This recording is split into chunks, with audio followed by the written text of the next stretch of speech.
tal, amigos catequistas, padres de familia? Bienvenidos todos a nuestro siguiente bloque o apartado en este curso de desarrollo humano, en este proceso de autoconocimiento, ¿sí?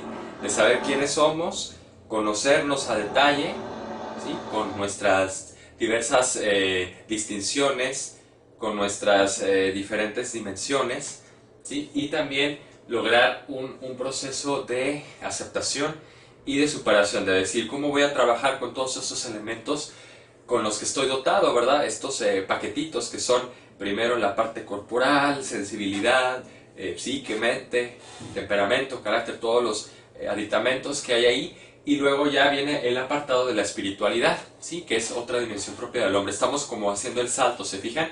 De la dimensión física, corporal, espacio-temporal a la parte espiritual. Bueno, por eso definiríamos que este apartado será la persona y el orden espiritual. Vamos a entrar a analizar primeramente lo fundamental de la espiritualidad o del ser espíritu, que nos viene dado por la facultad de la inteligencia, ¿sí? Recordaremos, bueno, si hemos tenido ya otros cursos o según lo que explicábamos en los primeros momentos, el hombre está compuesto de cuerpo y alma a nivel de unidad sustancial, fundamental, necesaria, o sea, sin la cual no puede vivir, al menos en espacio y tiempo, no puede expresarse, no puede desarrollarse ni perfeccionarse en su persona, necesita de ambas. La inteligencia viene a jugar aquí un papel fundamental porque es la que permitirá que el hombre se conozca en profundidad, no solamente a nivel de sensibilidad, sentidos externos, ¿sí? Emociones, sentimientos, aprehensión, los aspectos de la mente, ¿verdad? De la percepción interna, la imaginación, etc. Eso lo iremos destacando, desarrollando a lo largo de un proceso que es complejo, pero que tiene su fin y su culmen, ¿sí? En la inteligencia. Bueno, vamos definiendo primero qué es inteligencia, ¿sí? Habrá muchas definiciones por ahí que tengamos, nociones o aproximaciones a la definición. Primero diríamos que etimológicamente hablando, desde la raíz del término en el latín, se compone de dos partes, de dos morfemas, que es intus, que significa dentro, y legere, el verbo legere, leer, en latín, que significa leer. Entonces, un leer dentro, un leer como en lo profundo de las cosas para llegar a la esencia, ¿sí? A lo fundamental, al núcleo. Es como si hiciéramos un viaje, ¿verdad? Como esas películas de ciencia ficción, al centro de la Tierra, o bueno, también las espaciales, pero el centro de la Tierra para llegar a llegar al núcleo, a lo profundo, al centro, ¿sí? Es lo que nos permite la inteligencia, llegar al centro de las cosas, leer por dentro la realidad para comprenderla, tener un panorama completo, bien delimitado de qué son las cosas, de qué soy yo como persona, también autoconocimiento. Vamos a hablar después de haber considerado la raíz, a una definición más completa, y es la facultad, capacidad del alma para descubrir y conocer la verdad. Habíamos ya mencionado este tema de la verdad como algo fundamental en la vida del hombre. El hombre tiene que buscar su plena verdad, ¿sí? Identificarse con aquello que es adecuado, es decir, la verdad la entendemos como la adecuación entre inteligencia y realidad, ¿sí? Ambas van de la mano, ambas se tienen que asimilar, congeniar en un proceso que es complejo, ¿verdad? No es fácil llegar a la verdad de las cosas o aceptarla, y mucho menos superarla. Es decir, necesitamos que tomar mano primero de nuestras dimensiones corporales, sensibles, ¿sí? De aprehensión, psicológicas y ya después, o psíquicas, y ya después la inteligencia va a desarrollar como un total, una comprensión, un todo de aquello que ha ido experimentando a lo largo de las etapas desde la percepción de los sentidos.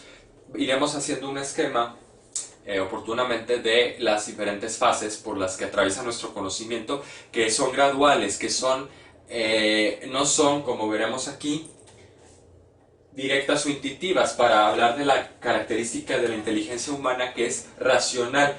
Enfatizar por favor este concepto, subrayarlo. ¿Por qué? Porque nuestra inteligencia no es del todo perfecta, no está acabada, ¿sí? No es como la de los espíritus puros o los ángeles, ¿verdad? Las criaturas celestiales o Dios mismo, que es acto puro, que es perfección pura. En cuanto a espíritu, no. El hombre necesita, al estar unido al cuerpo, de un proceso de reconocimiento de las cosas, ¿sí? ¿Qué se denomina racional? Racional, de la raíz latina también, raíz, valga la redundancia, radix, radicis, de llegar a lo profundo de las cosas, así como al fondo, para extraer de ahí lo fundamental. Entonces necesita, para llegar a la raíz que necesitamos cuando hacemos por ahí un trasplante, ¿verdad? De una planta o de un arbolito, necesitamos pues escarbar, ¿no? O si queremos cortar de raíz la hierba mala, pues necesitamos ir a lo profundo, remover la tierra. Es lo que hace la inteligencia también en nuestro conocimiento. Necesita un proceso de fases, de etapas para llegar al fondo de las cosas. Por tanto, decimos, recalcamos, no es directa o intuitiva como la inteligencia divina o celestial o angelical que llega a las cosas. Los ángeles conocen por intuición, de manera directa, en una totalidad, en una comprensión completa, ¿sí?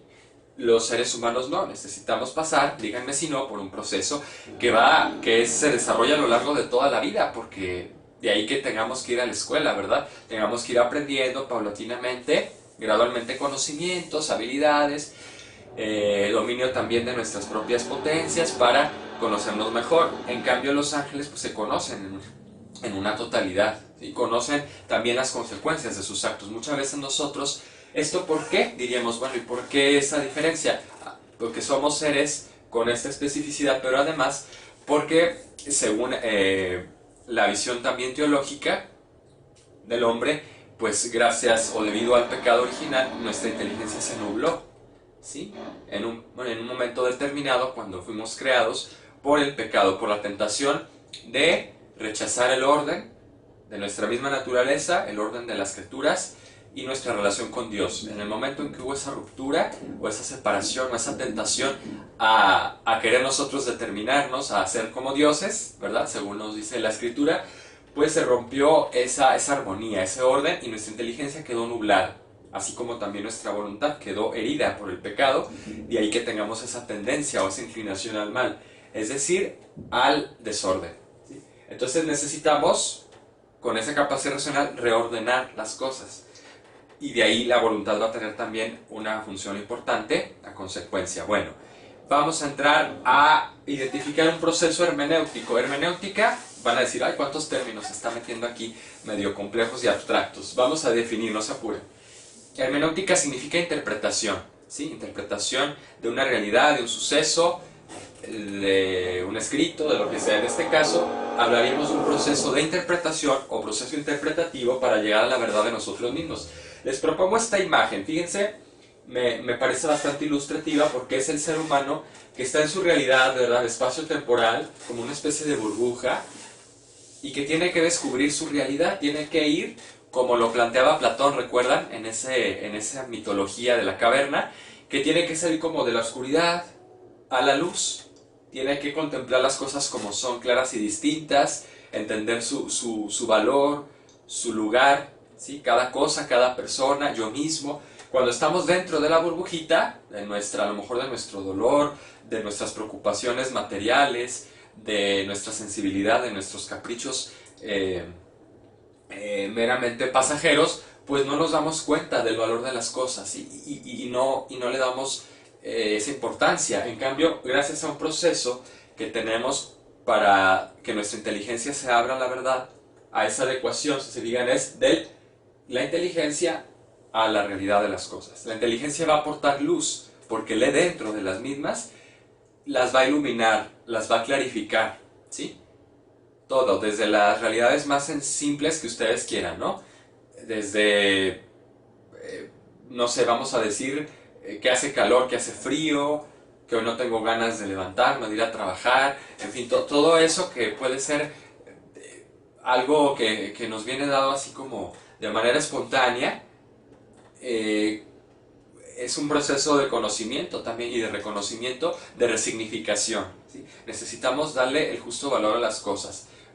No podemos quedarnos nada más en que tengo mucho cansancio, o mucho frío, mucho calor, estoy agobiado, ¿verdad? O otra vez la rutina de siempre, las mismas actividades, los mismos lugares. No, tenemos que tratar de ver esas oportunidades como precisamente lo que son oportunidades de crecimiento para ser mejores, para reconocernos mejor a nosotros mismos, crecer como personas dar más de nosotros, de lo que podemos dar a los demás, y completarnos, ¿verdad?, en nuestra naturaleza, determinarnos para mayor bien. Bueno, vamos a ir hablando de les mencionaba yo el filósofo Platón, cuyo mito, cuya versión de las cosas, del conocimiento del hombre, veíamos en esa ilustración, en esa alegoría de la caverna, ¿sí?, de cómo el hombre está a veces encerrado en sus problemas y no ve más allá, no les da un significado adecuado y se queda solamente en apariencias, ¿sí?, en impresiones, en sentimientos, y no logra acomodarlos, ¿verdad? Está como en desorden porque se deja agobiar por lo que pasa y parece que la corriente, las circunstancias lo van llevando. No, necesita él tomar las riendas de su situación, ser el protagonista de lo que vive.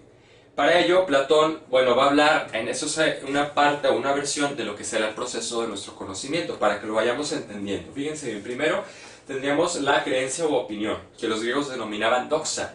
Primero venimos a este mundo con, como diría Aristóteles, como una tabla plana. Nuestra inteligencia está, o como un libro abierto, si les sirve más la alegoría. Un libro abierto, páginas blancas, ¿verdad?, donde nadie ha escrito nada, necesitamos comenzar nosotros a escribir, ¿sí?, con todo lo que venimos ya a este mundo, con nuestro temperamento, como definíamos en la clase pasada, nuestras potencias, nuestras cualidades, nuestros defectos también, sensibilidad, corporeidad, todas nuestras características específicas. Todo eso nos va a servir para ir creciendo en el conocimiento de nosotros mismos y nuestra realidad. Pero va a ser gradual, como decimos. Primero pasamos por un filtro que es la creencia o opinión. Es un conocimiento directo de las cosas, así como lo palpamos con los sentidos, ¿verdad? Por ejemplo, pensemos en la figura, el ejemplo del bebé. El bebé viene a este mundo sin haber desarrollado ya al 100 un lenguaje, una comunicación, ¿verdad? Ni siquiera su inteligencia está preparada para recibir demasiada información, sino que lo va aprendiendo poco a poco.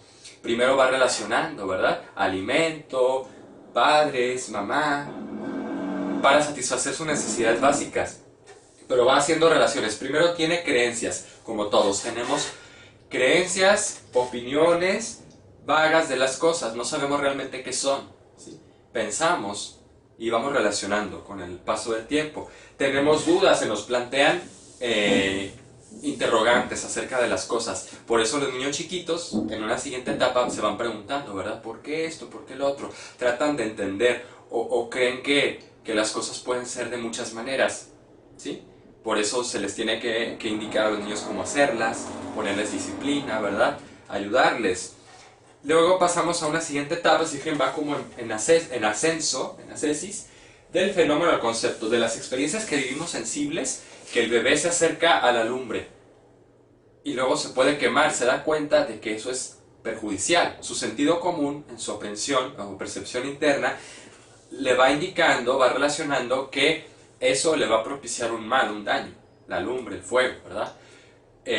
O así como un bien, el alimento, va a empezar a degustar, a encontrarle sentido y gusto a las cosas, porque va a ir recreando, ¿sí?, una representación de las mismas de una manera más completa, inteligible, donde ya va a intervenir la inteligencia. Acá, ¿qué será el concepto? El concepto lo entendemos como una representación mental de las cosas, pero que no se queda más en representación mental de mi psique, ¿sí?, sino que va a trascender, me va a permitir entender las cosas por lo que son, con su valor, su propiedad universal. Si yo sé que esto, siempre uso el ejemplo de la computadora, ¿verdad?, es un artefacto que me permite, un instrumento de trabajo para buscar información, para procesarla, para acomodarla, ¿sí?, para hacer un trabajo, una actividad. Bueno, ya voy a entender que esto es computadora, ¿sí?, y a lo mejor en español se le dice así, en otro idioma computer, o no sé, el computer en italiano,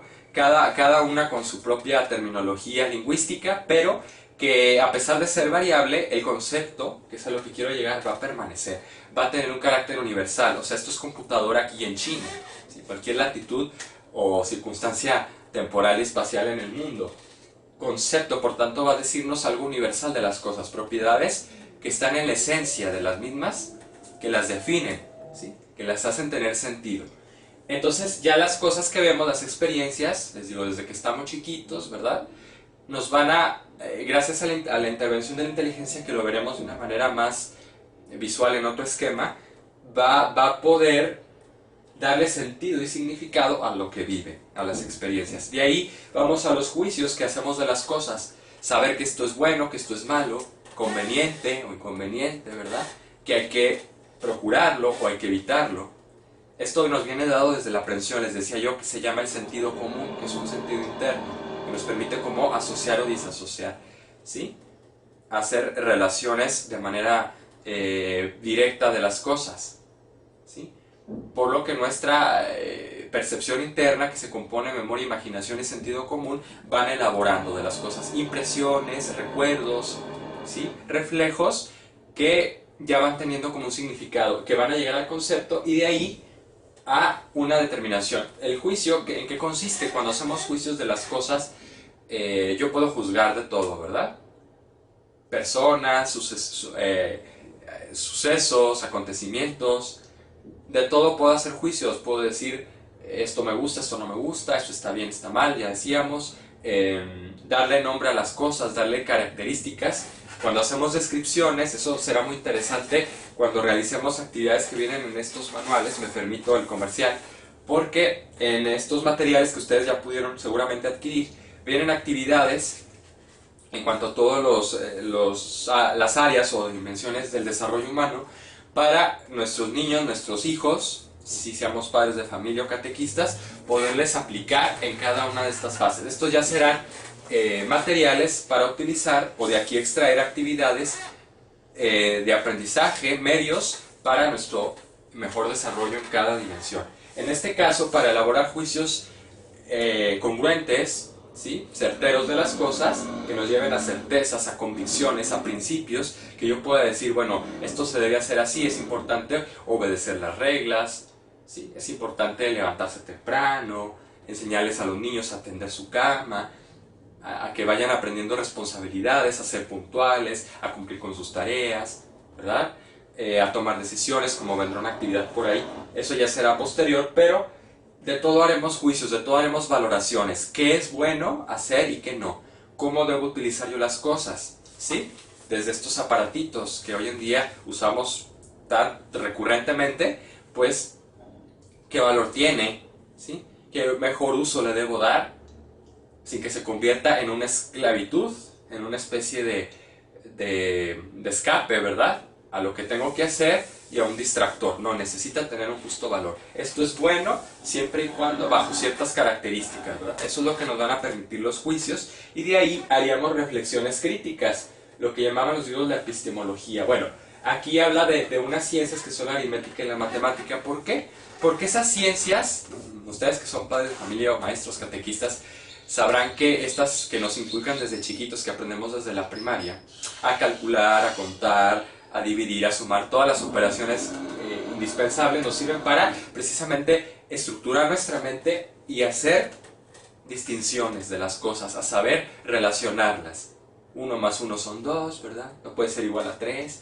Para tener principios de las cosas que son universales, o sea, a fin de cuentas, conceptos, ¿verdad?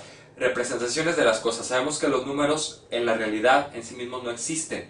Son simplemente estructuras que le dan inteligencia a las cosas para poder comprenderlas, ¿sí? Para que se hagan inteligibles, ¿sí? Para que se iluminen las realidades y podamos nosotros interactuar con nuestro mundo, ¿sí?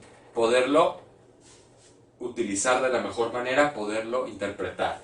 Entonces, bueno, para eso servirían esas ciencias. Aquí la epistemología ya es una reflexión más compleja, más crítica, más profunda de lo que debemos hacer y lo que no debemos hacer. Es decir, de lo que más nos sirva para crecer, para ser mejores, ¿sí?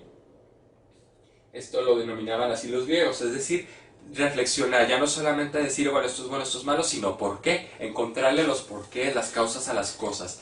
Y en nuestra pedagogía, sea como padres de familia, repito, o catequistas, irles ayudando a nuestros niños a que entiendan, ¿verdad? Porque hay que hacer la tarea, porque hay que lavarnos los dientes, cada una de las actividades o rutinas diarias, que le vayan encontrado los niños un gusto, un sentido. ¿Por qué hablo aquí tanto de la parte pedagógica? Porque si se fijan, todos vamos aprendiendo de esta manera, en esta especie de escalerita o zigzag, ¿verdad? A lo largo de nuestro conocimiento y nuestro desarrollo etapa a etapa. Después vendría un siguiente momento que es el último, que ya sería la fe, la fides, que nos permite pasar de lo inmanente, de la reflexión, ¿sí?, a algo trascendente, es decir, a yo tratar de vivir con un sentido de trascendencia, de que no estoy nada más aquí y ahora porque sí, sino ya que voy a las causas, a los porqués, a los para qué de lo que hago, ¿sí?, y que así mismo se lo voy inculcando a mis hijos, ya logro entender que mi fin último, la fe nos permite llegar a los últimos aspectos de las cosas, es decir, a los fines, ¿sí? ¿Para qué hago esto? ¿Para quién? ¿Para agradar a Dios? ¿Para que Dios me bendiga? ¿Verdad? Y primeramente porque a Él le debo rendir cuentas de lo que hago con mis talentos, con mis cualidades, ¿verdad? De cómo voy trabajando, cómo me voy relacionando con los demás. Gracias a la fe la fe viene a iluminar ya todo este proceso, si se fijan. Le va dando sentido y le va dando unidad. Todo se conduce hacia lo que por fe creo, que hay un Dios, ¿sí?, que me ama, que me creó, que me dotó de estas potencias, de estas cualidades, de este proceso que decíamos para ir descubriendo, ¿verdad?, mi verdad, ¿sí?, entender mi realidad, comprenderla y vivir de la mejor manera la misma. Ser protagonista, volvemos a decirlo, de mis circunstancias. Recuerden, el hombre no está como encerrado en su burbuja, deben salir de ese estado como de a veces victimismo que tenemos, de decir, es que me pasan cosas, es que no entiendo por qué si me porto bien me va mal, o por qué las envidias, o por qué los roces en las relaciones entre padres, hijos, esposo, esposa, amigos, etcétera. ¿Por qué me siento como abrumado, verdad? O que me esfuerzo y no me sale bien el trabajo, o la tarea, o lo que sea. Necesito yo entender que todas esas son pruebas que me permiten explotar, acrecentar o abrir todavía más mis capacidades para lograr sobreponerme, para a pesar de esas circunstancias que pueden parecer adversas, sacar un bien mayor, un aprendizaje. De ahí que muchas veces pase, ¿no?, quienes hemos trabajado en algunos ambientes que se vuelven un tanto viciados, ¿verdad?, tóxicos, donde digo, bueno, ¿por qué me pasa esto si yo doy lo mejor de mí? O trato de ser afable, de relacionarme bien con mis compañeros de trabajo. ¿Por qué? Porque son a lo mejor lecciones que te permiten, eso me ha ayudado a entenderlo a mí, se los comparto, que como a lo mejor, ¿qué aprendo de los otros que no quiero para mí? Es decir, ¿qué tengo que evitar?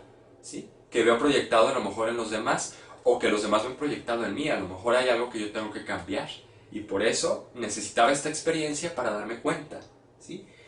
Todas son vivencias, todas son aprendizajes que tenemos de las cosas. Y para eso la reflexión crítica nos va a servir mucho. Bueno, hasta aquí, chicos, chicas, este es el apartado inicial, o vamos a decir una de las versiones, ¿sí?, sobre el proceso del conocimiento humano, de cómo vamos conociendo la realidad, visto de una manera a lo mejor un tanto esquemática o conceptual, pero que ya vamos en nosotros entreviendo cuáles son las etapas. Vamos al proceso del conocimiento de una manera más científica, más específica, por partes, por conceptos, más a detalle, que nos van a permitir entender cómo conocemos, ¿sí?, ir educando también nuestro conocimiento, comprendiéndolo, acuérdense, o sea, pasar del ser, de lo que es, al conocimiento, ser, conocer, para hacerlo mejor, para cada vez darle su mejor valor e importancia a cada parte. Bueno, tenemos la percepción o conocimiento sensible, espero se logre percibir, lo voy a ir destacando.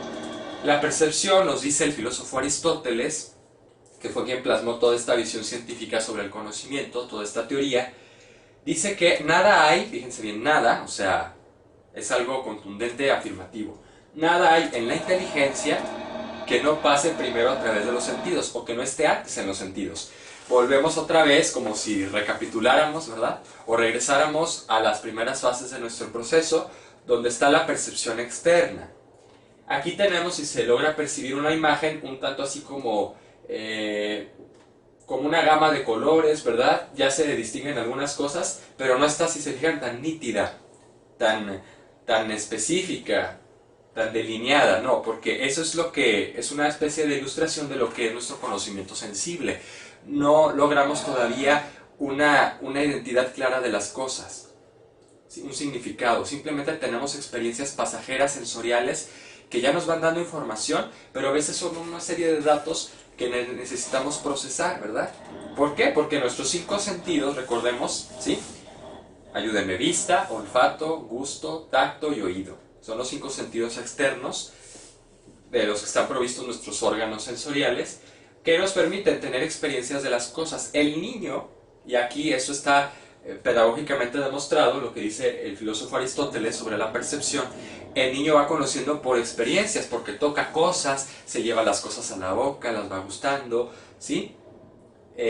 Lo mismo los alimentos, todo lo va observando detenidamente, se va fijando, también en las reacciones de los adultos, ¿verdad? Cuando algo está bien, cómo reaccionamos, cuando algo no está tan bien, o cuando algo es gracioso, todo lo va observando primero, ¿sí? Lo va observando, lo va escuchando, va relacionando también lo que ve con lo que oye, ¿sí? Y va empezando a relacionar, es un proceso complejo y tardado, pero lo va experimentando a nivel sensorial. Entonces va recibiendo una serie de datos, de informaciones que luego va a procesar ya en su psique, en su mente y después en su inteligencia, ¿sí? Acuérdense, percepción externa luego nos va a llevar a una percepción interna, donde ya interviene lo que denominábamos el aparato psíquico, ¿sí? La psique o la mente, la simple aprehensión o percepción interna, así se le llama. La siguiente fase, recuerden, ya vimos la fase inicial, ahora vamos a algo que ya les mencioné, que es la aprehensión o percepción interna, donde intervienen 3 componentes o 3 elementos de los que estamos dotados: memoria, imaginación y sentido común. La memoria recaba esos datos de la actividad sensorial, ¿sí? Experiencias, lo que toco, lo que veo, lo que oigo, desde chiquito, ¿verdad? Y va permitiendo que eso se almacene en un órgano, en un nódulo, o como se le diga, del cerebro, donde vamos almacenando esa información. ¿Qué va a hacer? Juntamente con la imaginación, la memoria, los datos recabados en la memoria, nos van a permitir que la imaginación los ilumine, los vaya como que acomodando y elaborando. Es decir, gracias a la imaginación y a la memoria, nosotros podemos tener como una impresión, como si fuera una fotocopia, ¿verdad?, de nuestra realidad, que se va quedando ahí, que va siendo un dato que se va archivando, registrando en nuestra mente y que nos permite después hacer relación de las cosas. Algo que ya viví, que fue muy fuerte, a lo mejor que un día el niño se cae, ¿verdad? Yo de chiquito me caí una vez de las escaleras, ya sé lo que es la experiencia del dolor, ¿verdad? Ya sé que a lo mejor eso era porque no hice caso, porque yo esa vez, les comparto, me puse unos zapatos grandes, yo tenía 4 años y me puse unos zapatos de mi papá, entonces iba subiendo las escaleras y un desliz con el zapato gigante, me caí de bruces, me pegué los labios, ¿verdad? Salió sangre, me tuvieron que coser, bueno, ahí ya va relacionando el niño de esa experiencia que la tiene uno muy viva porque son momentos claves de tu aprendizaje sensorial. Me doy dando cuenta de que eso lo pude haber evitado. ¿Por qué? Gracias a que me advirtieron de que no usara esos zapatos, ¿verdad?, que me podía caer. Entonces ya voy entendiendo y eso es a lo que me lleva el sentido común. La imaginación permite reevocar, ¿sí?, ese fantasma, esa especie de copia de una experiencia que ya pasó, que ya viví, pero que se queda ahí como una especie de silueta, de imagen, de fantasma, se le denomina, ¿sí? Una imagen que queda ahí grabada en la memoria, que la imaginación mantiene viva, evocada, y que me permite recordar una experiencia, ¿sí?, revivirla, revocarla, para darle un valor, decir, esta experiencia, gracias al sentido común, me sirvió para darme cuenta de esto. O sea, debo evitar ponerme zapatos grandes, ¿verdad? Si soy chiquito, por ejemplo, o sea, debo obedecer lo que se me dice, la advertencia, o las escaleras son peligrosas, debo ir con cuidado, viendo por donde camino, ¿verdad? Eso ya lo que nos va a permitir el sentido común, una estimación.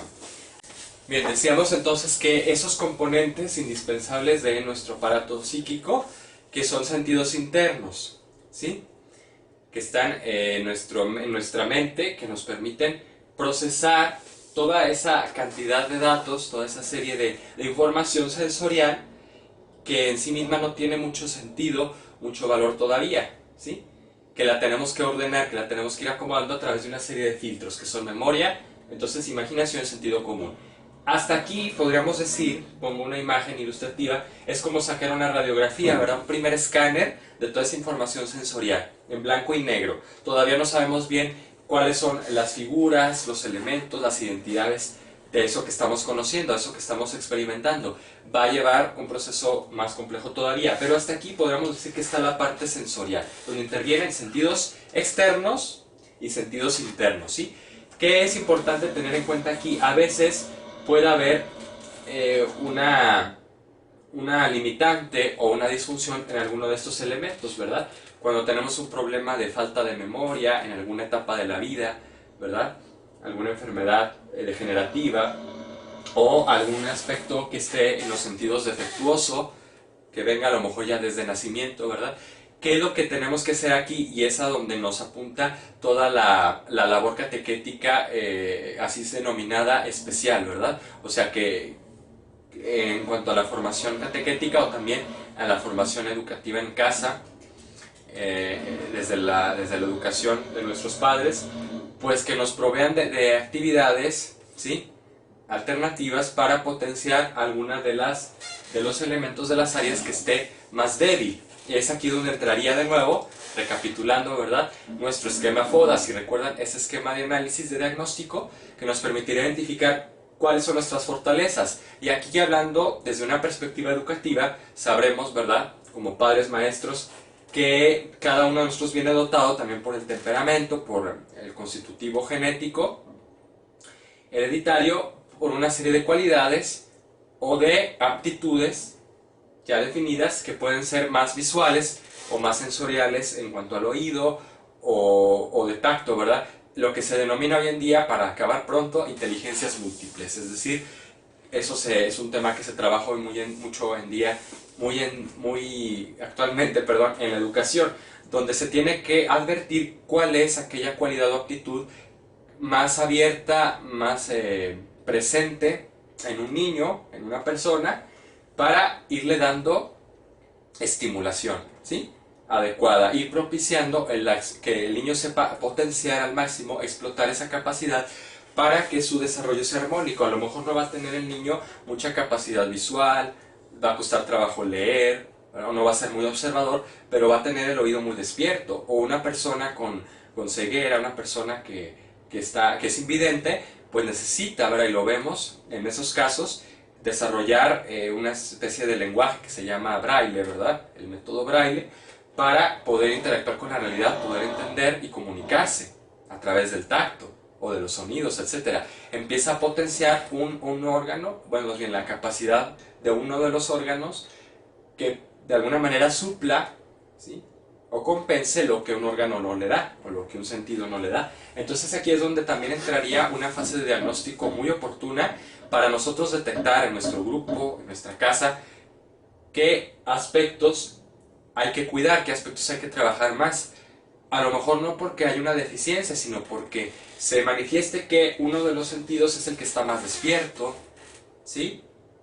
A lo mejor en el niño es el tacto, que es bueno con las manos, es laborioso. Otro que es muy observador, ¿sí?, que es muy perspicaz, que se da cuenta. Otro que tiene muy buen oído, no sé. Ir identificando esas aptitudes para desarrollar en actividades, sea desde la escuela o en casa, rutinas que permitan a los niños trabajarlas. Y aquí, pues, repito, estas actividades que vienen proporcionadas en los materiales: Soy y Convivo, Desarrollo Humano, de la autora Martedith Gibaudán Moreno, pues nos propondrán una serie de propuestas, de dinámicas para desarrollar con nuestros niños, dependiendo también de lo que identifiquemos en nuestro esquema FODA. Recuerden, fortalezas, oportunidades, debilidades y amenazas.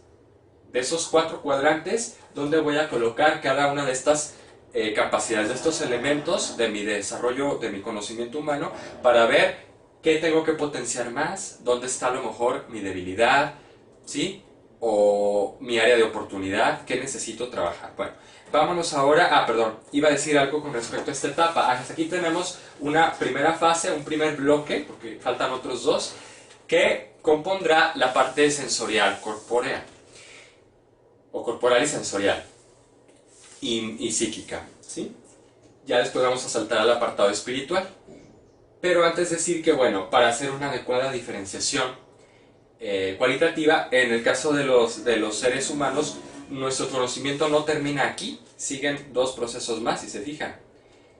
Dos fases muy importantes y determinantes para nuestro desarrollo y nuestro conocimiento más completo, nuestra comprensión de la realidad. En el caso de los animales, pues hasta aquí nos detendríamos. Inclusive, aquí en la parte del sentido común hay diferencias, hay ciertas discrepancias en cuanto al hombre. ¿Por qué? Porque en el caso del animal no podemos hablar de un sentido común como tal, porque el sentido común ya es la puerta, ya es el puente que va a permitir la intervención de una inteligencia. En el caso de los animales no se le llama sentido común, sino estimación o estimativa. Es una facultad que les permite, como ya habíamos dicho, asociar, ¿sí?, las experiencias sensoriales, darles un valor, pero no un valor en cuanto tal, sino meramente como resultado de un estímulo y respuesta. Es decir, el animalito, si tenemos mascotas por ahí, ¿verdad?, o por la observación que vemos en la naturaleza, nos damos cuenta de que el animal responde a estímulos sensoriales que tienen que ver con sus necesidades corporales básicas: alimentación, reproducción, ¿verdad?, descanso, reposo.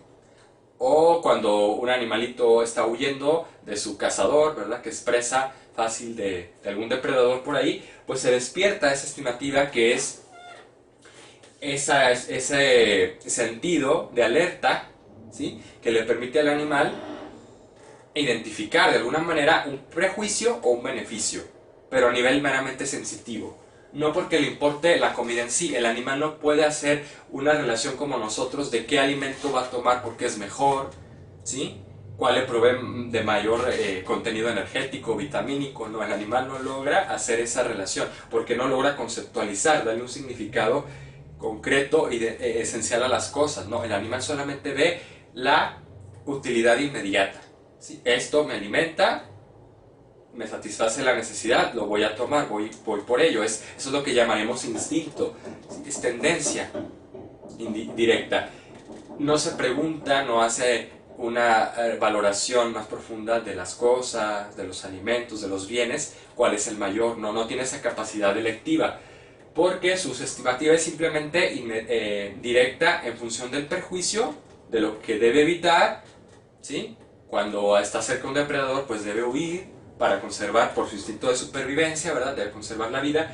No busca decir, bueno, ¿cómo le puedo hacer para escapar de mi depredador o para tenderle una trampa, ¿verdad? No, el animal no se plantea esos escenarios, no se plantea esas posibilidades porque no puede. Su conocimiento está limitado nada más por este mecanismo de estímulo sensorial y respuesta, ¿sí? Entonces hasta aquí podríamos decir que abarcaríamos el aspecto corporal y sensitivo. Después vendría la parte ya racional. Esta se compone de más elementos, fíjense, la abstracción, que nos permite, ya una vez que el sentido común identifica una realidad de manera básica como perjudicial o positiva, benéfica, ya el concepto, la inteligencia interviene, porque ya la aprehensión, la mente le abre una posibilidad para decir qué es esto, ¿sí? Le va dando un nombre, una determinación, una identidad a las cosas. Cuando el hombre fue creado, lo sabemos por la revelación de las Sagradas Escrituras, en el libro del Génesis, pues Dios le mostró todas las criaturas, ¿verdad?, todos los animales, todos los bienes que había creado para él, y le dijo, bueno, ponles nombre, ¿verdad? El hombre empezó a identificar las cosas, a darles un valor, un nombre y un lugar y un valor, vamos a decir, ¿sí?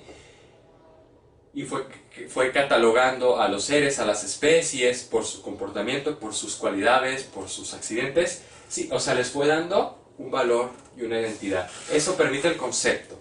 Y hasta hoy en día sabemos que el hombre sigue conociendo de la misma manera, que a lo mejor su conocimiento cada vez es más elaborado, más científico, por la experiencia va descubriendo nuevas cosas, nuevas potencias, nuevas cualidades en las mismas, de ahí que el desarrollo de la tecnología sea tan sofisticado, pero no deja de tener esos aditamentos, esos elementos de soporte que son el concepto, que es, vemos aquí que cualidades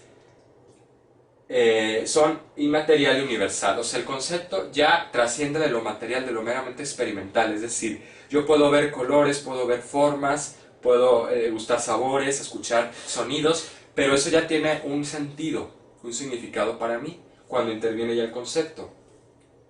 Ya no necesito ahorita para pensar en árbol, para pensar en casa, para pensar en persona, en animal, ¿sí? Cualquier concepto que ustedes quieran, ¿eh? Hagamos el ejercicio.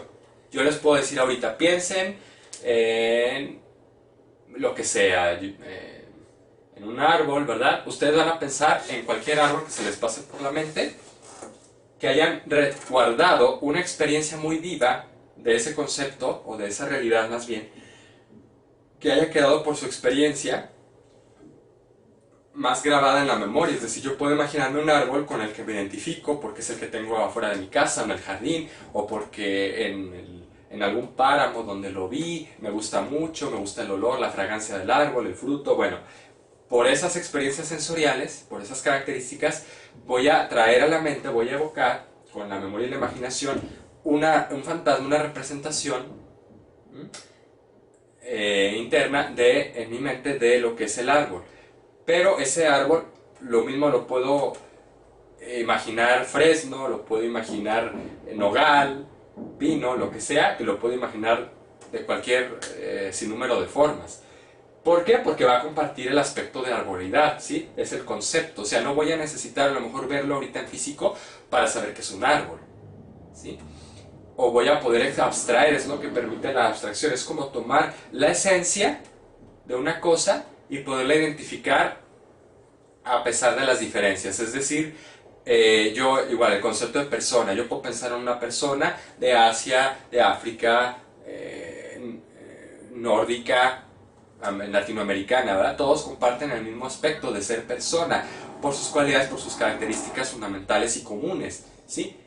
Yo puedo identificar, y eso es lo que permite el concepto, identificar una realidad, darle un valor, una identidad definida a pesar de las condiciones variables o cambiantes, ¿sí? Eso es a lo que me refiero con el ejercicio. Luego hacemos los juicios que ya mencioné, valoraciones circunstanciales, cómo son las cosas, vamos describiendo, ¿verdad? El árbol tiene estas características, ¿verdad? La persona tiene estos componentes, ¿verdad? Para que sea persona, pues necesita pensar, necesita hablar, ¿verdad? O bueno, no necesariamente, hay gente que no tiene la facilidad del lenguaje o que tiene alguna disfunción por ahí, somática, fisiológica o lingüística, pero que tiene la capacidad, es decir, a lo mejor es la limitante física, pero puede pensar, puede razonar, y eso es lo que nos va identificando y nos va permitiendo emitir juicios de las cosas, ¿sí? Para identificar sus esencias y comprenderlas mejor, que es indispensable que tenga, por las cosas que les digo, tengo aquí a la mano, la computadora, tiene el sillón, tiene el proyector, tiene un tema, a lo mejor, ya a nivel más académico, de este tema que voy a hablar en mi catequesis, o con mis hijos, ¿verdad? En un determinado momento que vamos a platicar de algo, pues yo ya tengo que saber cómo abordarlo, cómo explicárselo a mis hijos, ¿verdad? Para que sea comprensible, para que sea satisfactorio, para que ellos lo logren visualizar también desde su experiencia sensorial. Si voy a hablar, por ejemplo, aquí, si les explico este tema del conocimiento a mis hijos, ¿verdad? A mis alumnos de catequesis, necesito conocer la manera primero en cómo se estructura el conocimiento, y explicando con imágenes, con alegorías. Mira, la imaginación es una especie como de, no sé, pónganle ustedes una imagen sugestiva. A lo mejor es la luz, ¿verdad? Es un caleidoscopio, si lo han visto, que tiene muchos colores, ¿sí? Que le da formas bonitas a las cosas, o no sé, es cualquier cosa que ustedes quieran inventarse, ¿verdad? Pero que tenga fundamento en la experiencia sensorial. El razonamiento que va a permitir ya la composición a partir de conceptos y juicios de no solamente valoraciones de las cosas, sino que yo pueda sacar aprendizajes, lecciones, ¿sí? Conclusiones de las cosas a manera deductiva, de experiencias generales, deducir consecuencias particulares, es decir, bueno, sabemos que comer en exceso hace daño, ¿verdad?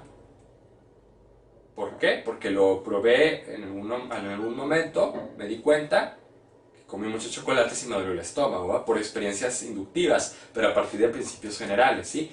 O al revés, por experiencias inductivas llegar a principios generales. Voy probando que este medicamento, que este alimento tal o cual me sirve o no me sirve, ¿verdad? Me es más útil que otro. Vamos empezando a comprender la realidad, a darle un valor más completo, ¿sí?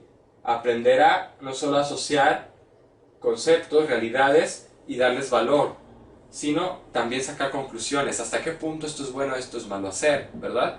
Hablo a veces mucho de ejemplos materiales de comida y eso porque pues a lo mejor es lo que más nos puede ilustrar. Pero hablando, por ejemplo, de decisiones que ya van a formar parte del complejo constitutivo espiritual, donde interviene ya la inteligencia y la voluntad libre. Hablaremos de eso. Les digo que este tema es muy profundo, muy denso y amplio, entonces nos lleva tiempo poderlo ejemplificar, estudiar a detalle. Deductivo, inductivo, entonces será maneras en que yo voy sacando conclusiones de las cosas, ¿sí? Porque es bueno hacer esto, ¿verdad? Les digo que es importante hacer la tarea, es importante estudiar. ¿Por qué? Porque me lleva a un resultado, ¿verdad? No solamente sacar una nota en la escuela, o si soy bueno en mi trabajo, o me esfuerzo en mi trabajo, solamente para que me aplaudan, me reconozcan, me den el mérito del empleado del mes, ¿verdad?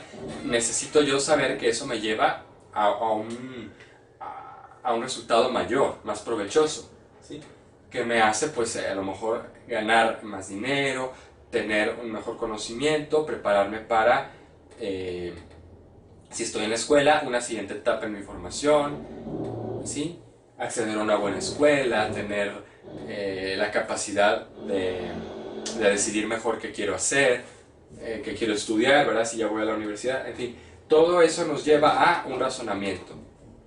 Vámonos ahora al apartado, si se fijan en las ilustraciones que estoy tratando de mostrar, que el conocimiento se va haciendo cada vez más nítido, más específico, más delineado.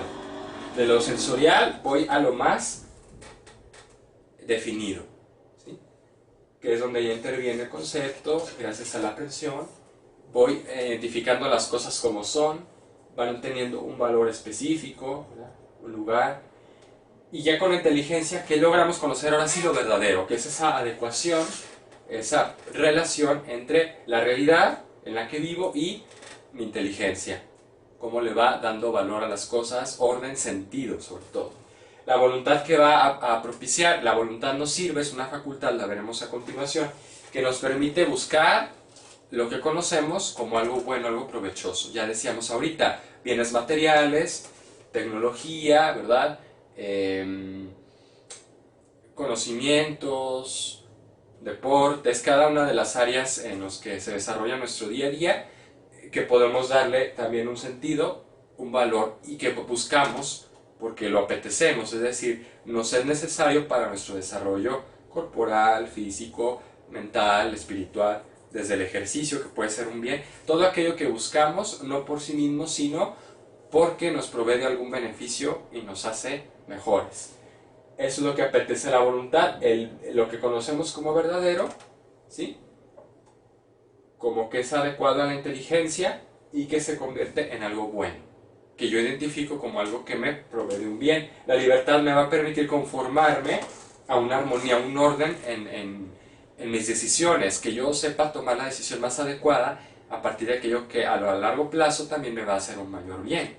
¿Sí? No solamente la inmediatez de decir, pues yo quiero ahorita esto y lo tengo que tener, ¿no? Sino ver si es el momento, si es la circunstancia, o si a largo plazo me va a traer mejor un bien. Si yo invierto dinero, ¿sí? En comprarme un teléfono nuevo, un iPod o la última versión iPhone, yo qué sé, o si lo invierto mejor en, no sé, algo para hacer ejercicio, no sé, piensen ustedes, que recreen sus diferentes posibilidades, ¿sí? En cuanto a gustos, a intereses, a donde quieran invertir, y vayamos viendo que la libertad nos va ayudando a decidir, tomar decisiones, porque siempre estamos decidiendo como personas, siempre tenemos que autodeterminarnos a partir de las circunstancias, saber cómo quiero vivir cada momento, ¿sí? Pero en un orden, una armonía, no darle más importancia a las cosas de lo que tienen, ¿sí? Ya les decía yo, ¿qué es más importante? ¿El teléfono celular nuevo o el ejercicio? Salir a la calle a lo mejor a jugar, a relacionarme con las personas, a compartir un momento, una comida, o estar siempre metido en mi teléfono, en mi realidad virtual, en mis redes sociales, no sé, ¿sí? Vayamos discerniendo. Para esto nos servirá mucho el ejercicio, lo voy a anunciar, que viene en el apartado página 13 de nuestro libro tomo 1, Soy y convivo desarrollo humano. Aquí en la lección 2, por mencionarles, nos hablará de la toma de decisiones, ¿sí? Desde el primer grado de primaria, pero se puede aplicar a cada uno de los grados escolares. Viene un esquemita para ver, bueno, posibles escenarios, 3 opciones que te gustaría hacer el sábado por la mañana. Jugar fútbol, cocinar, armar rompecabezas, leer, actividad, ventajas y desventajas. Es decir, ¿qué me permite esta actividad? ¿Qué provecho le puedo sacar para mis hijos? ¿Verdad? Para mí mismo también, o para ambos, si estamos juntos. Yo como catequista en mi desarrollo, a la hora de armar mi tema, mi exposición del sábado, pues irles planteando posibilidades, ¿no? A los niños de qué hacer, cómo vivir mejor la enseñanza catequética, a qué actividades varias. Ante las situaciones, Rosa invitó a Laura, por ejemplo, a su fiesta de cumpleaños el sábado por la tarde. Pero la tía de Laura le invitó al cine ese mismo día. ¿Tú qué harías si estuvieras en el lugar de Laura? Entonces aquí nos plantea una serie de posibilidades, ¿no? ¿Qué será mejor? ¿Ir a la fiesta, ir al cine? En clave de propositiva, propositiva, los pros y los contras de cada una de ellas, ¿sí? ¿A qué actividad dedicarle más tiempo? Eso está bien importante cuando establecemos rutinas, cuando traemos nuestra orden del día de cosas, de actividades, o si voy a preparar mi catequesis, decir, bueno, ¿qué actividad, qué dinámica me puede servir para que asimile mejor este tema? ¿Sí? Y eso me implica una decisión, saber de todas las posibilidades, de todas las maneras, buscar la que sea mejor, la más armónica, la más integral, la más completa, para un aprendizaje adecuado. ¿Sí? Eso es a lo que nos va a llevar la libertad, a entender y poner en práctica las cosas de la mejor manera. Bueno, se oye muy bonito, pero conlleva esfuerzo, ¿verdad? Tenemos aquí 3 frutos o 3 resultados de este proceso de conocimiento gradual, ¿sí? Por fases, por filtros, que será una adecuada observación que obtenemos a nivel sensorial, desde la percepción externa y la interna, luego la descripción, que nos permite valorar las cosas, por si son buenas o no tan buenas, unas mejores que otras, y la comparación y analogía, que nos permite saber, efectivamente, a partir del resultado de una observación y una descripción, conocer las cosas como son, saber tomar una decisión, decir, ¿cómo puedo aplicar mejor ese aprendizaje? ¿Sí? Y aquí es donde interviene ya plenamente la inteligencia, que observa la realidad, la comprende, y ya la voluntad libre permite tomar decisiones. Bueno, vámonos adelante porque queda mucho por seguir recorriendo. Algunos juicios falaces comunes. Decíamos que en el esquema anterior el juicio es una valoración circunstancial de nuestra realidad. Ojo, porque aquí caemos muchas veces en equívocos, en escollos o en problemas, porque pensamos que las cosas son de una manera o nos creemos que son así, porque los más media, los medios de comunicación, porque alguien por ahí nos dijo, porque está de moda, porque es lo que se vive, o una mayoría así lo acepta o lo cree. Por ejemplo, vamos a cuestiones profundas a las que nos estamos enfrentando hoy en día, a desafíos culturales y éticos. Fíjense, el matrimonio, leemos ahí, se funda en el amor, puede ser una valoración. Un juicio, muy bonito, ¿verdad? La premisa mayor del juicio dice, el matrimonio se funda en el amor, estamos de acuerdo. Luego podemos decir, las parejas homosexuales, personas del mismo sexo, ¿se tienen amor? Pues sí, tienen un afecto, una relación, puede ser de amistad, simpatía, pero puede ir más allá, puede haber ahí una situación donde pues haya una atracción sexual, ¿verdad? No muy ordenada. ¿Por qué? Porque ya explicamos ese tema. Si recuerdan, a veces nuestra percepción nos dice algo, pero no es lo que debe definir una relación, ¿verdad? Debemos de pasar de la simple percepción o impresión a una valoración más profunda, decir, esto es bueno, esto a dónde me lleva, ¿sí? Correcto. Es decir, no puedo simplemente quedarme con una mera atracción. Luego el matrimonio, fíjense qué deducciones va a sacar. Es también para personas homosexuales. No, porque aquí primero diríamos que el matrimonio se funda en el amor, sí, pero ¿qué tipo de amor es, para empezar, ¿no? no es una dimensión erótica meramente o sexual, ¿sí? O de gusto, de placer, no, necesita ser un amor más profundo que busque no solo la utilidad o el placer o el gusto, sino el bien del otro, el bien en su mayor extensión, no solamente el bien inmediato, útil, ¿sí? O que yo me sienta bien, que me sienta querido, que me sienta deseado, no, porque eso es natural, sino que vaya más a fondo. Las parejas que tienen amor, pues se pueden tener amor, pero, entre comillas, es una situación, una tendencia erótica, una cuestión de deseo, como lo veíamos en la sensibilidad, que puede no estar ordenado, es decir, aquí entraremos en una temática compleja, polémica, porque tendremos que volver sobre el tema de la sexualidad para ahondar en la cuestión y saber que pues dos personas del mismo sexo no naturalmente se podrían gustar, pero no puede haber una complementariedad entre ellas, ¿sí? A nivel físico, ni a nivel física, ni a nivel psicológica, ni espiritual, porque el sexo es una dimensión integral de la persona, una condición que permea a toda la persona, no solamente es percepción, que yo me sienta como, que tenga un sentimiento hacia la otra persona de agrado, ¿sí? No, tiene que ir más allá, o sea, no podemos dejarnos que el sentimiento, la percepción o el gusto, el sentido nos nublen lo demás, ¿sí? Por tanto, ya tomar una determinación por matrimonio implicaría pues que para empezar el matrimonio tiene una definición natural por sí misma, no es simplemente una convención cultural de que resultó que los hombres y las mujeres se casaban, ¿no? Sino que la palabra matrimonio viene de mater, matriz, en latín, madre, y munio, que significa defensa, protección o procuración.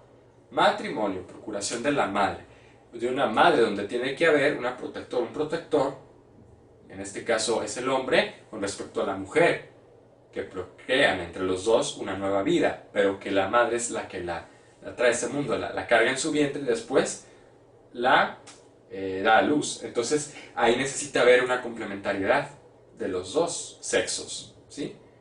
No solamente por cuestión meramente física, biológica, no, sino porque ese niño merece tener también las dos figuras, ¿sí? La figura del padre y de la madre son complementarias entre las dos a nivel físico, a nivel psíquico y a nivel espiritual, porque así estamos hechos, así está la estructura del ser humano. Entonces, pretender que el matrimonio sea entre personas del mismo sexo iguales, no, porque no se da esa complementariedad. Se puede aparentar que la hay, se puede pensar que yo voy a hacer el rol de la mamá o el rol del papá, siendo dos mujeres o siendo dos hombres. No, no tengo ni la condición física, ni la condición, el constitutivo psíquico, ni tampoco espiritual, ¿sí? De complementariedad para pretender ser las dos cosas al mismo tiempo. No, no se puede. Hay personas que ciertamente, aquí entramos, les digo, en muchos debates y se va para largo la cuestión, porque hay personas que por circunstancias a veces desafortunadas, pues no consiguen formar una familia estable de dos papás, o papá, mamá e hijos. A veces las mamás se ven obligadas a hacer las dos funciones de papá y mamá, trabajar y atender a los hijos, porque el esposo no está con ellas, o están separados, divorciados, o son madres solteras. Esas son realidades diferentes, es decir, no porque haya esas situaciones, los matrimonios mal llamados o uniones igualitarias van a ser la solución, cuando precisamente esa falta de complementariedad en los tres niveles va a estar presente y va a estar aguda cada vez más. ¿Por qué? Porque estamos hechos de esa manera, reitero, ¿sí?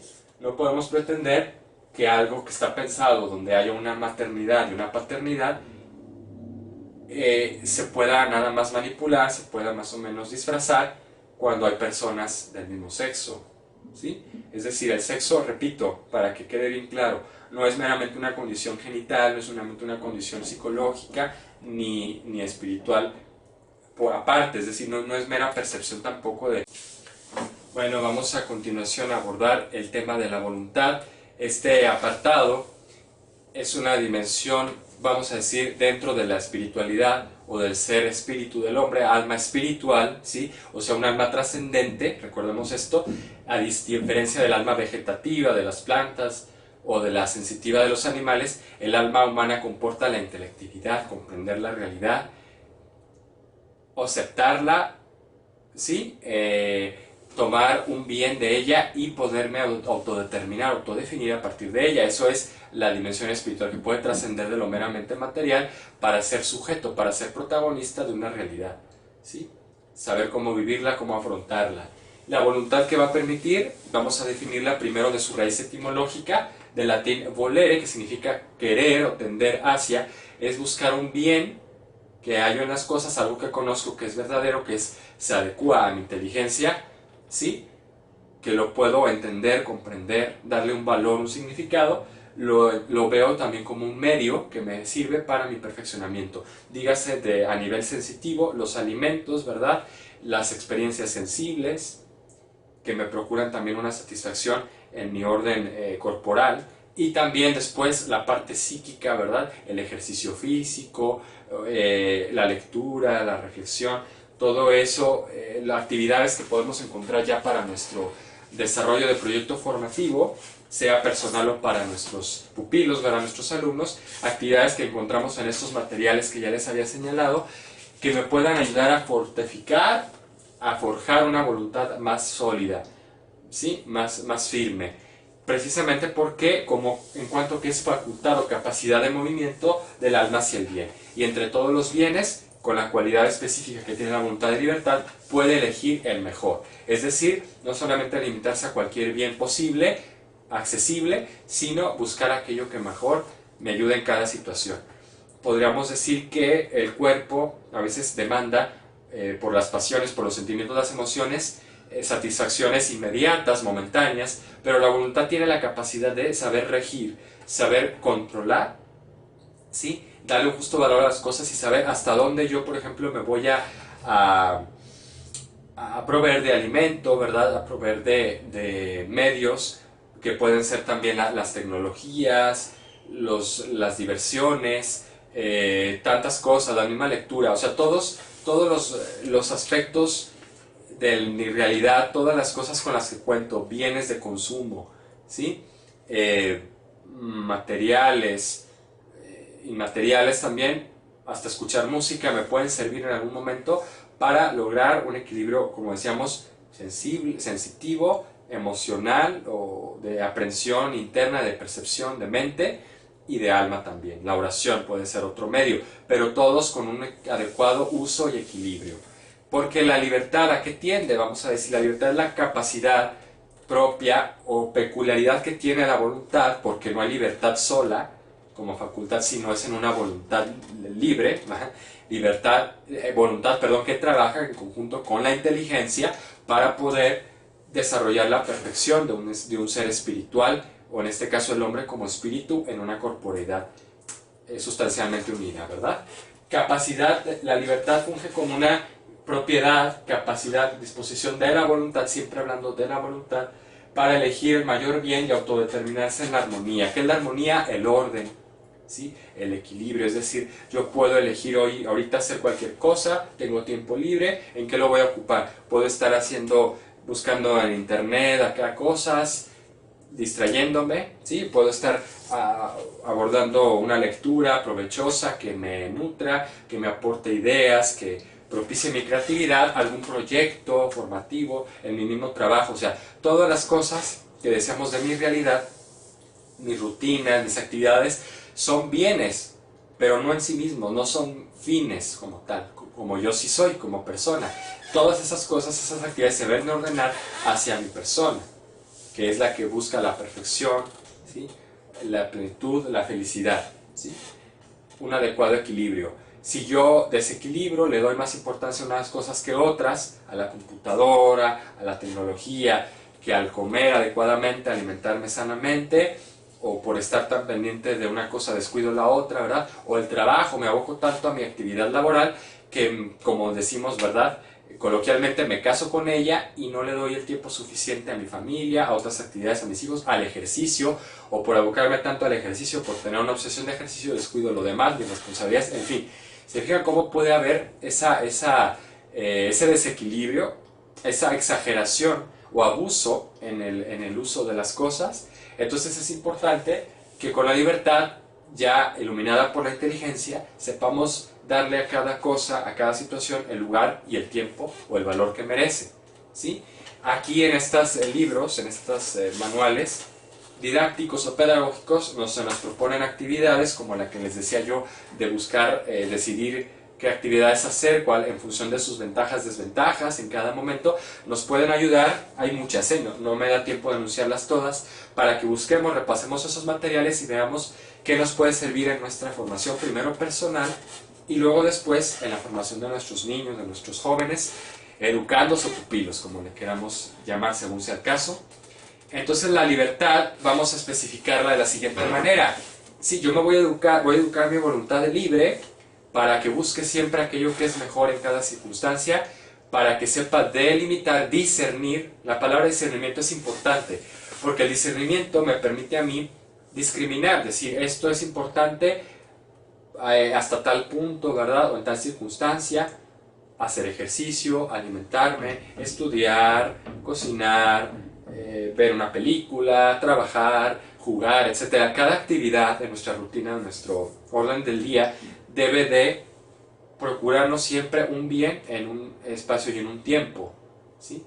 Con un equilibrio ordenado. Eso es lo que la libertad nos va a permitir, pero ojo, para entrar a especificar o a delimitar la libertad, necesitamos conocer que hay una libertad de primero, que es una libertad de movimiento, de expresión, de tránsito, ¿sí? Bueno, movimiento y expresión básicamente son las dos, porque se enmarcan en un entorno físico, en un espacio y en un tiempo. Yo puedo hacer esto, elegir cuánto de mi tiempo gasto para tal cosa, para otra, de no coacción, es decir, que si utilizo esa libertad no voy a estar coaccionado porque tenga una responsabilidad o algo que me impida, ¿sí?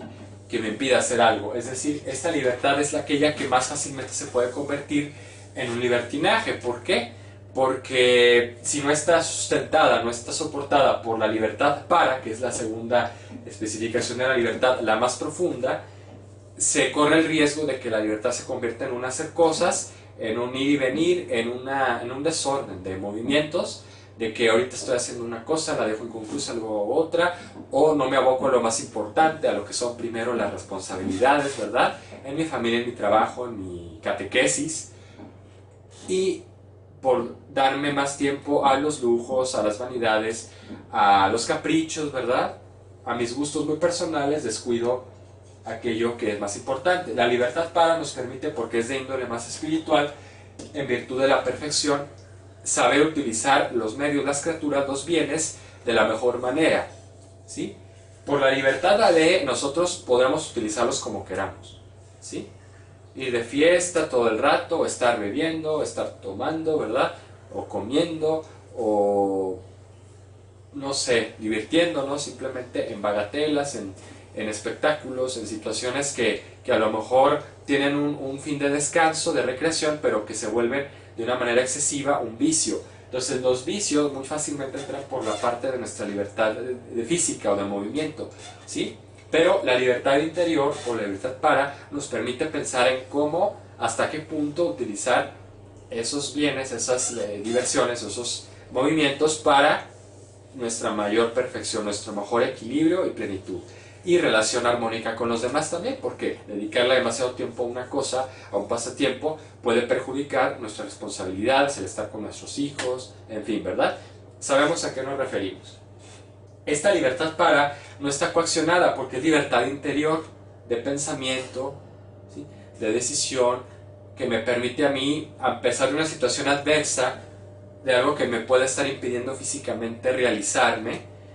Por ejemplo, personas que viven bajo presión, estrés laboral o en un sistema político, social que es opresor, ¿verdad? Pensemos en personas que viven en Venezuela, en países donde prevalecen regímenes totalitarios, comunistas o fascistas, de derecha e izquierda, sea cual sea, pero que controlan a los ciudadanos. Ahora pensemos con esta pandemia, por ejemplo, cuántas situaciones nos estamos limitando de hacer o nos cuidamos de hacer por la situación de la restricción sanitaria, de que debemos distanciarnos, no frecuentar lugares públicos o ciertos ámbitos, ¿verdad? Podemos estar coaccionados en cierto sentido en la libertad para hacer ciertas actividades o para reunirnos o para ir de fiesta, pero no en la libertad espiritual de determinarnos. de a partir de cada situación nosotros saber sacar una lección, un aprendizaje, un bien que nos permita, a lo mejor ahorita en el confinamiento, pues sí, no me puedo relajar tanto, no me puedo distraer tanto como quisiera, digo, tengo el Netflix o tengo las plataformas digitales, las películas para poderme distraer o pasar un buen rato con mi familia, pero no puedo hacer mucha actividad física a lo mejor, puedo hacerlo en mi casa desde luego, pero no puedo andar paseando o no puedo andar viajando tanto, o yendo a restaurantes o yendo a lugares públicos, ¿verdad? O sea, quedo un tanto coaccionado en mi libertad de movimiento, pero siempre puedo aprender de cada situación, a lo mejor de un encierro, ¿sí? O de tener que trabajar desde mi casa o aprender en la escuela desde mi casa con actividades virtuales. Necesito saber sacar esa experiencia, esa lección en cuanto a que perfeccione mi libertad, libertad interior, de decir cómo esto me va a ayudar a trabajar mi voluntad, mis virtudes. Esto ya está orientado más hacia el apartado que veremos de las virtudes, que serán muchas y múltiples, ¿sí? En función de todas las capacidades del hombre, pero que me permitirá a mí esta libertad saber afrontar las situaciones, los retos, desafíos de la mejor manera, ¿sí? Poder utilizar este periodo de encierro para ser más creativo, diseñar un proyecto laboral, educativo, ¿verdad? Familiar, alguna actividad que no haya realizado, dedicarle más tiempo a mi familia, aprender una dinámica, algo, no sé. Siempre nos puede permitir la libertad interior, la libertad para desarrollarnos mejor. La libertad para dice mucho de lo que, por ejemplo, a veces nos cuestionamos sobre por qué me pasa esto, ¿verdad? Siempre buscamos los por qué, las causas eficientes de las cosas y no la finalidad de por qué. No cómo algo me puede servir para ser mejor, para crecer, ¿sí? Y estas oportunidades a veces de reto, de desafío, de paciencia, nos pueden servir para ejercitarnos más en las virtudes. Bueno, podremos utilizar muchos ejemplos, pero el tiempo se va y hay que aprovecharlo.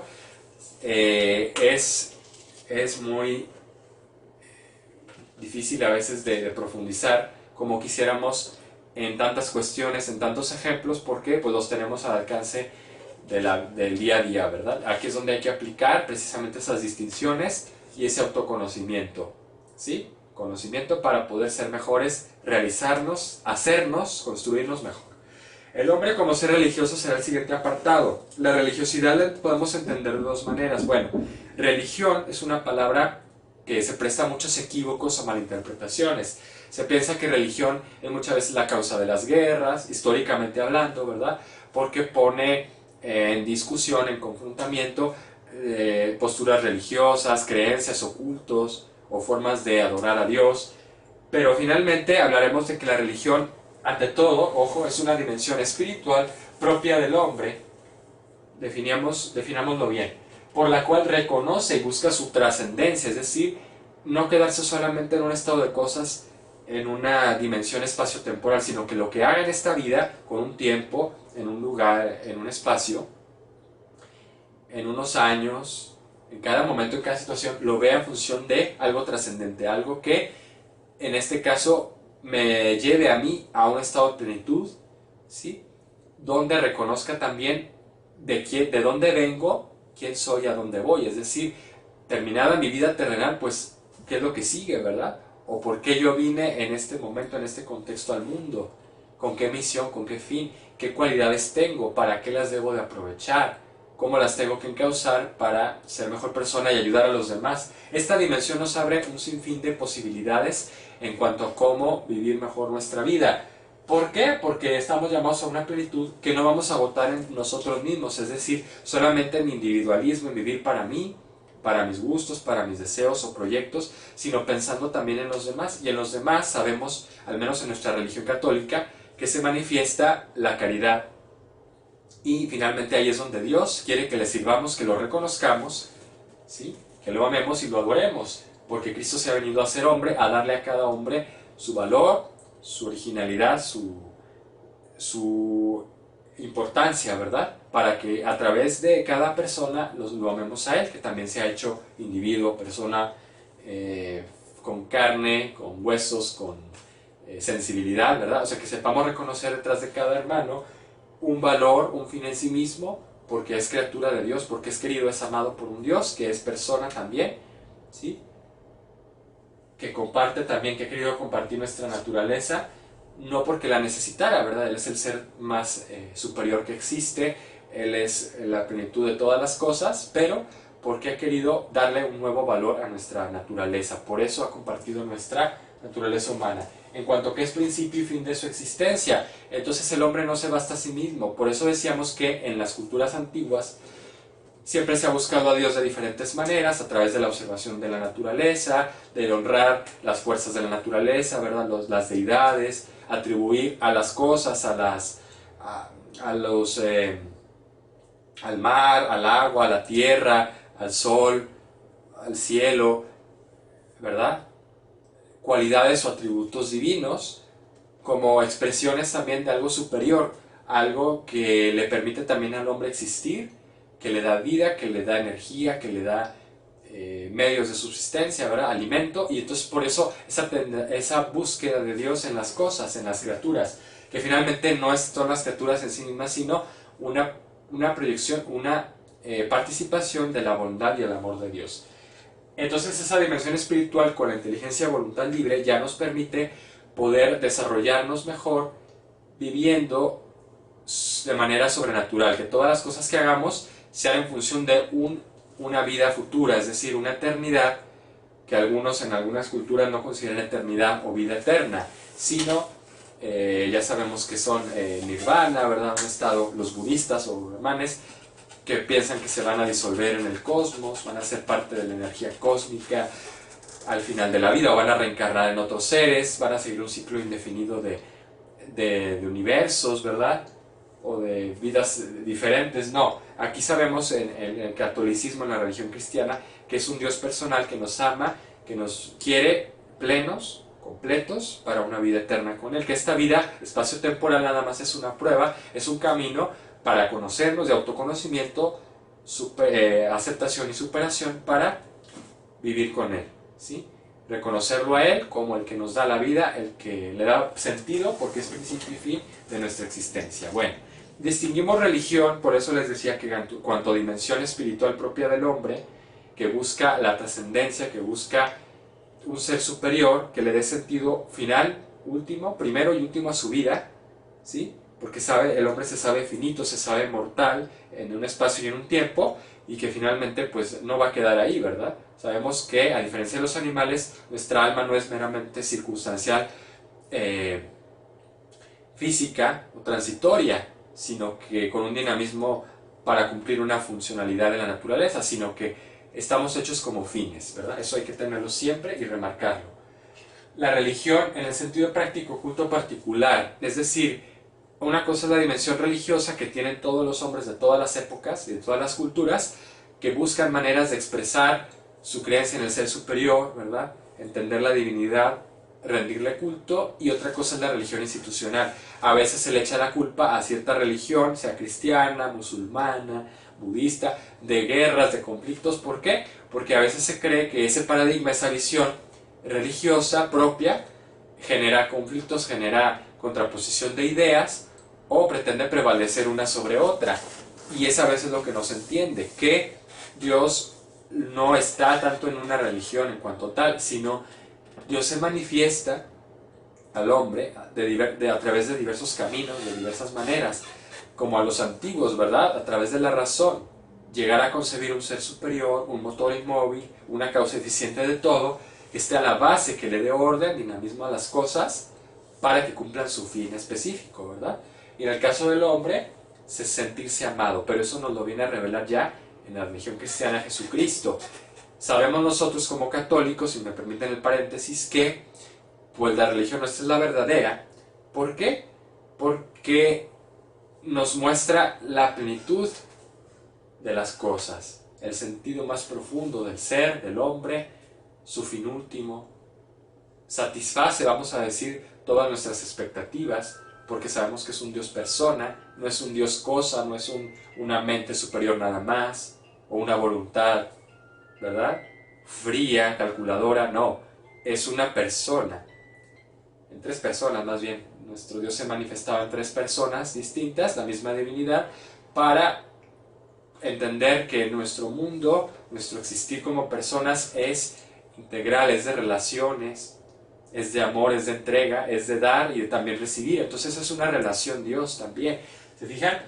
Por eso aquí lo vemos plasmado en esta imagen tan ilustrativa de la Capilla Sixtina, obra de Miguel Ángel, donde hay una unión, una alianza, una relación permanente, que Dios se hace presente al hombre, entra en su historia, entra en su espacio, en su tiempo, pero a través también de los hermanos, de las personas diferentes con quien convivimos, se hace presente para que lo amemos, para que en el espacio y en el tiempo nos demos a Él, nos dediquemos a Él, de esa manera también lo adoremos, y Él también nos dé de sí, ¿sí? A través de las personas también recibimos en nuestra familia, en nuestras relaciones de esposo a esposa, de padre a hijo, de madre a hijo o de hijo a padre, etc.